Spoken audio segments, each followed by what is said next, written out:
and welcome to Week 3 of Game On the Record, brought to you by Homer 9 and Sons, alongside Mike Bires. I'm Andrew Chiappazzi. We have a new #1 team in 3A football in the WPIAL. It's Beaver, which upset Aliquippa this past Friday. On Friday night, the 2-0 Beaver Bobcats host Quaker Valley, also 2-0. Later in the show, AJ, we'll talk to lineman Karter Wallace. You know, it's interesting to take a look at how this season has gone. A week ago, we were talking about how impressive Aliquippa was in its dominant win over Beaver Falls, how fast things change, because now it's Beaver who looks so impressive because of their upset win over the Quips on Friday night. It's certainly a stunning win, but full credit goes to the Bobcats for a dominating win on all phases of the game, and especially up front with their offensive and defensive line. Guys like Karter Wallace, Bryce Raymer, Nick Lampadarios, John Adams, and others.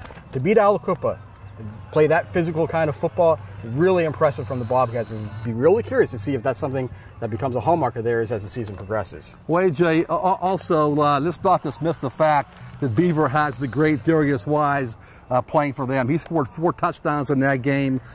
When he scored them, how he scored them was really impressive, especially that last one that iced that win, 92-yard return of a strip fumble. Beaver is a very good football team, worthy of that upset win. But they're playing a very good football team, or at least one that seems to have some weapons in Quaker Valley. It was a great game last year, a 21-20 win by Beaver in overtime. They had a defensive stand on a 2-point conversion by the Quakers. And this is an interesting matchup because of the dynamics that they have on offense. Quaker Valley has Amos Luptak, who may not play on Friday due to an injury, but Ricky Gus had a great game against Neshannock subbing in. And it seems like Quaker Valley has all these weapons that they're able to use, and it'd be very interesting to see how they match up on Friday night. It'll hurt Quaker Valley not to have Amos Luptak, a very good player.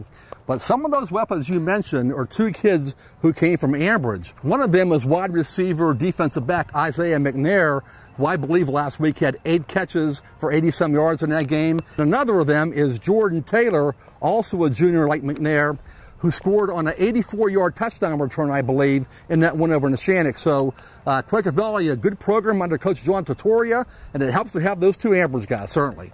Well, joining us now to talk about Beaver's big win over Aliquippa and their game on Friday against Quaker Valley is senior defensive lineman Karter Wallace. Karter, welcome to the show. Thank you. Karter, I know the focus right now is on Quaker Valley, but if you wouldn't mind, just take us back a few days ago when Beaver pulled off the upset at Aliquippa, 28-14 at the pit. How did you guys do it, and your thoughts of that win?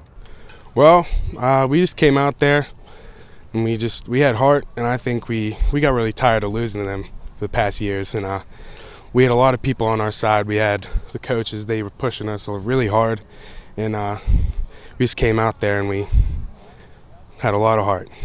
You guys faced an offensive and defensive line that had earned a reputation for being big and physical, and they had earned that reputation, and you guys ended up winning the battle quite decisively. What did you guys see, or what did you guys, how were you guys able to pull that off and give not only your offense such an advantage, but disrupt their offense as well? Well, we just had to come out, play good technique, not be afraid, just come out and be ready to get hit, be ready to hit. Karter, for many years now, Beaver's been a playoff team, and the conference was called the MAC. That included teams like New Brighton, Aliquippa, Beaver Falls. Now you're playing in the 3A Beaver Valley Conference. It includes Central Valley and Hopewell, Beaver Falls, and the Quips. What was your reaction when you got put into that conference, and is Beaver a legitimate contender in that conference? I was a little nervous at first, but then when we started practicing and we all came together and we've been working really hard, and I think we can contend with all these teams, really. I know CV's a good team, Beaver Falls is a good team, Quip's also a really good team, still a really good team. But I really think we can come out there and we can do well. I think we're a good competitor this year. Another returning team from the old conference is Quaker Valley. You guys played them last year and ended up being a thriller in overtime.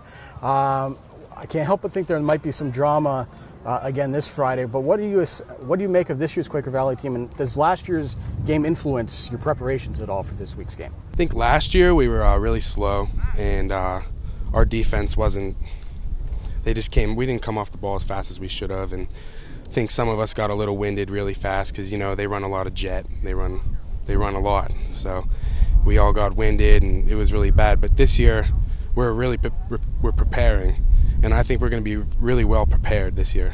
Karter, thanks for your time today. Congrats on a great win last week, and good luck the rest of the way. Thank you.